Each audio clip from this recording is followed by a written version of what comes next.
We're here at St. Joe's University. It's bigger and better. We are excited to be here because it's our fourth quarter meeting. It's a packed house again. I do want to thank St. Joe's and Gail Lemberter. She's been a good friend for 30 some odd years working with the local chambers. I'll give a shameless plug to Huntington Chamber because she's been there for about 30 years. And we're fortunate to have all of you here today representing all the chambers here in Suffolk County. And I also want to thank, again, our Jody and the staff and Jason from Standard Advisors, because Jody is absolutely right. It takes a lot of work to put this on. We are very also, and I want to thank our advisory board members. Please stand. Our advisory board members. Eric, come on, everyone stand. There we go. I apologize. Come on, everyone is our advisory board. And if you want to, there we go, Liz. Thank you. Thank you, son of me. So if you want to join our advisory board, please let Eric know. Eric is here. If you want to join the advisory board, we can certainly use your help. We've been strategically working in the four corners of Suffolk County. What does that mean? North, south, east, and west. We have an East End meeting, which is this one here today. The next one you're going to hear from Mayor Mike about where the next meeting is going to be. But I do want to start, and I do want to start with introducing the original America's Mayor on the East End. I want to make sure I don't piss off Mayor Mike on this thing.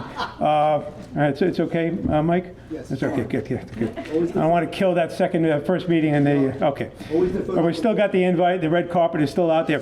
Paul Pontieri is, I used to call him America's Mayor. Here is what he was able to do many years ago. He worked with my town supervisor, and he said, you know something, there was a 2% cap that was required. You couldn't pierce that 2% cap because you wouldn't get funding. So Mayor Paul Pontieri decided that he says, you know something, I'm going to take a gamble. I'm going to take a gamble on my residents supporting me and believing in me. And guess what? He broke the 2% cap. He gave the ability for other municipalities, other mayors, other supervisors, other towns, other villages to do the same, because you didn't have to worry about it, because what he did with that money, he put it back into the community on what was needed. He has been able to take on, I'll say, the federal government. Charles Schumer and he are now on, I think, a first name basis. They're talking again, right? But I kid around on that because you know something, words matter with Paul Pontieri. Words matter here today. I want to welcome Paul Pontieri for the Pledge of Allegiance and a welcome.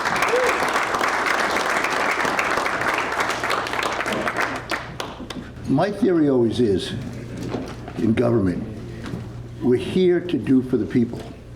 If you tried to stay under the tax cap, every road would have a pothole. Your downtowns would look like whatever. But what we did is we built a budget. What do we need to do? What do we need to repair? What do we need to take care of? What do we need to grow? How do we build a story that says to the community, we're a good place to be? When you sit and look at the jobs that you do and the need you need for funding for projects, think about the story you tell about that project. What is that project going to do for the overall community, and what does it mean to the person you're asking?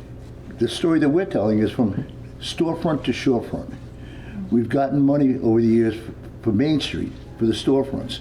We've gotten money to do things on the shorefront. Now we need to connect them together. But it's the collaboration of everything in your communities that makes your community different and stronger than others. And you'll be surprised.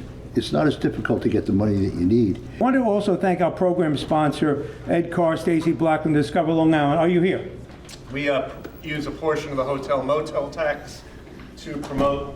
We use a portion of the hotel-motel tax to promote the Long Island brand. So if any of you from local chambers of commerce have cool downtowns and you'd like them promoted, please speak to us. We have a program that won't cost you any money. We can upload information about your downtown and help hopefully drive tourism dollars to your community. On behalf of County Executive Ed Romaine, just wanted to talk a little bit about an exciting project that we got off the ground this year, and that is our Working Waterfront program. Just as farms once faced pressure from development so too do our commercial docks, our boat yards, our fish houses, our marine trades are now threatened by rising costs and competing land uses. Earlier this year, we surveyed waterfront businesses and property owners to really understand what's going on. And here's what we found. We found that there are maritime businesses located in every single town in Suffolk County. We also found that the majority of businesses that have been in business, of working waterfront businesses, have been in business for over 10 years. And as business leaders today in this room, you know that being in business for 10 years has staying power. These are part of our communities. We also know that of the property owners surveyed, more than half of them have been approached to sell their working waterfront in the past 5 years. You'll see all different types of businesses comprise working waterfront, how they've been in operation. When does your current lease end? Look at that. Majority within 1 year. That's what's at stake. This is precisely why the Working Waterfronts Preservation Program is so important. And if anyone is interested in learning more, you can actually go to the legislature's website. It allows the county to protect waterfront properties, to support commercial fishing, aquaculture, and marine construction and repair through a voluntary program for property owners to sell their development rights to the county, and then place a permanent conservation easement over their property so that this will be permanently protected for future generations. In addition to creating this working waterfront program, the legislature actually also unanimously adopted a brand new funding source for this program. They actually did it prior to the creation of the program. And this provides seed money to start this effort. We are looking for partners, the state, our local town partners, to partner with us in working waterfront preservation. Suffolk County's Working Waterfront Program will keep these sites accessible, affordable, and productive for the next generation of baymen, boat builders, marine businesses. In other words, it preserves not just the land, but the $3 billion ocean economy in our county. Our mission is to help businesses grow, expand, or remain in Suffolk County. We're a public benefit agency, which means we provide financial incentives to these companies, and in return, they agree to make private capital investment and retain and create jobs right here in the county. Doing that helps grow the tax base, which helps keep the taxes in a reasonable place. As we all know, housing is an economic development imperative, and it is something that affects all of us. So if our companies don't have places for their employees to live, they can't retain their highly skilled workforce, it really impacts everyone. So I know housing has become more and more of an issue for all of us to discuss. Quickly, I also want to say, as part of the Suffolk County Economic Development Corporation, which is the sister agency for the IDA and addresses the needs of not-for-profits. So we're involved with a small business loan program. It's a very flexible program. There are loans as small as $10,000 and go up to several million. They can be interest only. A lot of the funding that's available through this source, which has been, we provided as an agency several $100,000 to this fund, so that anybody that wants to look at it and qualify for it, there's 3 different loan avenues that you can take. But these are flexible in the sense that, possibly a bank wouldn't be a great fit for you, so these would. I'm going to leave this with Bob. If anyone is interested, there is a a barcode. You can take a picture of this flyer if you're interested, and feel free to give me a call to discuss anytime. This big summit that we had on Friday, we had 1,000 people out, and well, actually 1,100 really. It was insane. Many of you were there. It was great. We had 120 speakers, 100 elected officials, 300 community and small business leaders, and we have a whole agenda for affordability, keeping energy costs lower. The Nessie pipeline passed, which many of you wrote letters for. Pushing back on the All-Electric Buildings Act, streamlining various regulations. Health Department, working with county health departments to move the regulations forward, kind of pushing back on some onerous small business regulations. You know, getting our fair share of grants from the federal and state government, and we do not get our fair share from the state government. That's a real issue. We're 15% of the population, pay 21% of the taxes, but we only get anywhere from 3 to 10% back in the various different funding categories. So that's something we have to work on. So we have a lobby coalition with an agenda to try to capture those dollars back to Long Island, directly to Long Island communities. That's so important. We have a 5-alarm fire on housing issues right now with the federal government. There's a massive cuts to HUD funding, and that matters to your workforce. That matters emergency shelter grants, community development block grants, home programs, homeless services, supportive housing, just general affordable housing and subsidy. Most affordable housing can't be built without subsidy. Please contact me. If you've already written a letter, great. We need more letters. Congressman Nicola Lota and Garbarino have asked and requested letters from us. We dropped a stack of 500 letters at their offices. We got another couple hundred at our summit. We want more, and we got to keep the pressure on because we have to show that it's important to get federal dollars in here. We do get robbed from the federal government in particular, and we need to make sure that our workforce has housing.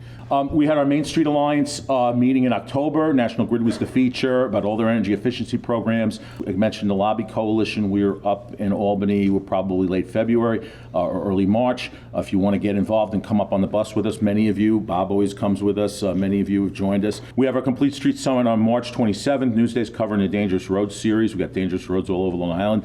Took them 20 years to talk about it, but they're talking about it. We got dangerously designed roads, and some people don't seem to care. They're joyfully hostile to people that walk and bike, but people who walk and bike are important to your downtowns and your businesses. There's so much revitalization underway. I see Riverhead's in the house, what Liz does and Bob does. Mike, you'll hear from him in a little bit. Lindenhurst, you heard from Paul Pontieri and Patchogue. Holbrook, Rick Amarati's doing sewers.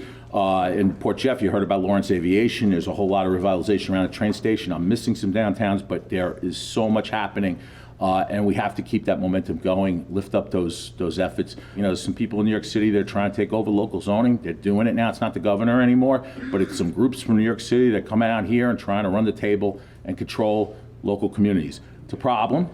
It's a problem. They had a meeting in Elmont. It's a problem. So we got to keep working to make sure that local people, Long Islanders, control local communities. That's how this works. But for revitalization to work, we need to make sure that those local voices are up in front. The chambers, the civics, the fire departments, the school districts, the mayors, all the various people in the community who decide things. Suffolk County has a downtown revitalization committee. Many of you guys are on it. We do have a report that's done. We've gotten it up to Ed Romaine, who's doing a fantastic job. He really is taking a lot of the recommendations into the work of the county. We have the Suffolk County Advisory Board. We've had 2 meetings this year. We've gotten some recommendations on sign-on letters, on policy priorities, on ways we can be a public voice for, in between these meetings. Not just we have these quarterly meetings, they're great, we all get to meet each other, but then what do we do in between? When do we sign on to letters? When do we get involved in either public statements or mutual aid or support? And there's a number of folks that are here or that are involved in that. We welcome others, we welcome other voices. We just want to have a good ground game for the good work of the Suffolk Chambers. We have money in the bank. I think I'll take a guess, it's over 30,000, right? Over 30,000, which is great. We were down to 9,000 last year because our sponsors, as well as paying your dues coming in, helped us a great deal. Legal, we have, at this point, thank you, we do not have any legal updates needed, so we're happy to hear that. We don't have to hear from our attorneys. Everything is in compliance, as you know. Good morning, everyone. Thank you very much for coming. We do have to stay vigilant, and I'm from Arrow Security. So we're a private security company, and we do work in public school districts, private school districts, with villages, with towns, with private businesses, whatever it may be. We do armed and unarmed security guards. The biggest thing, right, is when I go to these school districts, when I speak to a car dealership who was just broken into, or we're talking to a religious institution who is worried, genuinely worried for their patrons' safety, especially nowadays. We're getting calls, they're ringing off the hook, and people are scared. But when we go there, we offer options. We want to listen to them. We want to listen to their concerns, of course, and provide solutions. And when you have solutions, you don't have to be scared. You don't have to be fearful. Communication, staying aware. Nothing in security is brand new or it's foreign. Anybody can learn these tactics and stay vigilant and be aware. So that's the biggest thing. That's my first point, right? Staying aware, staying vigilant, and knowing where you are, communicating. It's very first principle, very basic ideas. It's common sense, right? Situational awareness. When you come into a room like this, where are the exits? Are there any individuals that you should maybe take a look at? So one of the biggest things that we promote are training at Arrow Security, but also technology, right? So there are so many resources nowadays that are cheap, that they are effective. You can easily get eyes on your property in real time. If you own a business, if you have property on Long Island, if you are organizing an event like this, there is no reason why you can't pick up the phone and have contact lists or group messaging with everybody on your team. You want everybody to be in communication, and you want everybody to know what to do in a situation, right? And technology is something that definitely helps with that. Amazon has a lot of great resources, even just for property management basics, like your HVAC system and your air conditioning. It's a safety concern, right? As well as cameras and motion detectors. You want to make sure that your businesses are well lit. So you need to know what to do to de-escalate situations, to handle mentally disturbed individuals, or even just separate normal people from just everyday life bad situations. We have a lot of people here who are running organizations, who are managing other groups of people, and the biggest thing I can say is communication. We have to stay vigilant, and safety does start with you, right? Safety starts with us when you walk out the door, when you tie your shoes every day. If you guys want to come and sign up for our newsletter, we send out email blasts every week and every month to stay vigilant. We give nice tips in there, and it's just a good thing to sign up for, but it's consistent training. You want to stay vigilant, you want to communicate, and just keep it on your mind. I know in my district, we've spent a lot of time throughout the district, but especially with the quorum community, looking to see their voices who have been getting incrementally louder, asking what can we do for our business district. See these areas that are struggling because online shopping has shut down a lot of the local commerce in that realm, and they need support reimagining what they look like, how to attract individuals, and how to be what it is the community wants. So having partners like Vision Long Island makes it possible for us to facilitate those conversations, and for me to go to the state and go to the governor and say, hey, we need those big checks, we need that help with things like infrastructure, sewers, which I know everyone in this room I'm sure has encountered. If you don't have sewers, your hands are tied. So we're working on huge infrastructure projects like that, and making sure we're working towards what it is the communities want to see and what it is that's going to thrive locally. We're continuing to work on the Lawrence Aviation site. We continue to work with Suffolk County, our partners. Well said, for me, it's not about what side of the aisle you sit on. It's if you're working for the community, if you're working for our residents and especially our local businesses, we're working together then. We continue to push to make sure that state agencies are aware of the incredible opportunity we have to electrify the Port Jefferson line, to have all that economic commerce around that. Now, everyone at the DOT, the MTA is more than aware, and my style is always, persistent but smiling, and so I still get in the door every time. So they know who I am at this point, and they know what Suffolk County needs, and we'll continue working towards that. Another piece that a lot of folks have had agita over is the cannabis rollout. I am with you in the agita. The Office of Cannabis Management has been a mess. And we just saw the acting director step down because it really wasn't functional. We have so many cannabis shops that are straight up illegal, just shouldn't be operating, and I'm working with Suffolk County Police and the townships to see that those are shut down. Even in the townships that have opted in, the legal cannabis shops, we're seeing that OCM is trying to override local zoning. And so I'm working with the town of Brookhaven, which is where my seat sits, to make sure that that is not That is not the case. We are pushing back against these licenses that have been given to a couple of shops that are not compliant in local zoning. And so I'm working with Brookhaven to have those licenses revoked and then also change the way that OCM issues licenses so that the headache doesn't fall on our local communities and our local governments, but rather stays, logical in New York State. In New York State, I'm working with folks in my district, but there's a historic business registry. So if you know any businesses in your community that are 50 years or older, please let your state representative know, and they can help send an application. It's a great program to help put businesses on the map, have that special recognition, the depth of the business community's resilience, and your representative can come and do a nice presentation and highlight that business. I'm here to make an announcement that the first quarter meeting for February, which will be February 4th, I believe, which is a Wednesday, will be at the Village of Lindenhurst. We are going to host you at our Senior Citizens Center, which is a nice facility. We have a nice new ballroom, what they call it, the Great Room. And it is a pretty cool setup, and I think it'll accommodate this organization quite well. I'm Liz Custodio, Regional CRA Officer, meaning Community Reinvestment, which I love to do.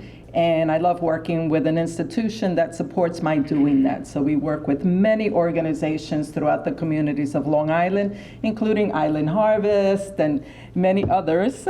And not only do we support through our charitable foundation, but we also volunteer. A lot of our people are hands-on, and when you come into our branches, you're like family to us. We get to know who you are, and we're there to help you be your best. A little bit about M&T. We're a big bank, over 200 billion in assets, but part of who we are is we work really, really hard to stay small. The bank is broken up into 27 separate community banks, and that's by design. It's allowed us to bring big bank resources into every single one of the communities in which we serve. We have the opportunity to represent over 17,000 small businesses here on Long Island. Those are ranging from non-for-profits, startups to more mature family-held companies, doing $40, $50 million in sales. So we get to see a lot. We get to interact a lot with our customers, and here's what we're seeing. We're definitely seeing a general optimism in our customer base when we're talking about their economic financial wherewithal and their forward thinking about growth. There has definitely been year-over-year increased demand for capital, increased year-over-year demand for depository services, and it's been really interesting to see. When you categorize this growth, I call it good growth. We're seeing our customers reinvesting in their businesses. We're seeing our customers grow, buying those pieces of machinery that they've been sitting on the sideline for. And we're also seeing pickups in M&A. So we're starting to see a lot more business acquisition, and capital being deployed more offensively than defensively, in what we've seen over the past few years. The New York State Linked Deposit Program is a program run by New York State to support our manufacturers. So anyone here, you think your NAICS code's 55. Your EIN starts with 55. That probably puts you in a good spot to qualify. So now you're thinking, you're buying that piece of that building, you're expanding. You're buying that, that big investment CNC machine or whatever it may be for your warehouse. New York State has a tremendous program. It's a benefit up to $4 million. It's a 4-year program. As of today, New York State, what they'll do is if you're buying a building, that piece of equipment, you're able to demonstrate where you're maintaining jobs or creating jobs. What New York State will do is up to $4 million. They will put a CD at for example, M&T Bank. That CD as of today, as of this morning, is paying 2%. So how does that work for our manufacturers? You come to the bank. We'll just use round numbers, bankers and round numbers. You come for that big CNC machine. That CNC machine is $3.5 million. Your interest rate from the bank is, let's just say, 7%. What the New York State Linked Deposit Program allows New York State to do is that 2% interest they are now getting from the bank for that CD, they pass it on to you. You see a lot of toys here today. We see, Stu Schrager representing Toys for Tots, and of course, Kids Need More, and Melissa and John. But I want to let you know, it goes a long way. These toys that we collect, we'll be collecting the toys in the next week or so. So we're going to be sending out a message, an email to you on that as well. So we do want to mention that. We go from Montauk to Manhattan, Brooklyn, Queens, and we self-distribute. But we're proud owners of a spot here in East Patchogue that we just signed a lease. So we'll be able to open up our first retail location right on Main Street. So it'll have a nice full bakery. And we're excited about that. Hopefully early spring it'll be ready. We hope so. We're new to the whole retail side, renting renting a facility. We don't even know what to ask for. There's a lot of help here, so we don't know what to ask for. Please come to us. Tell us how you can help us, because we need the help.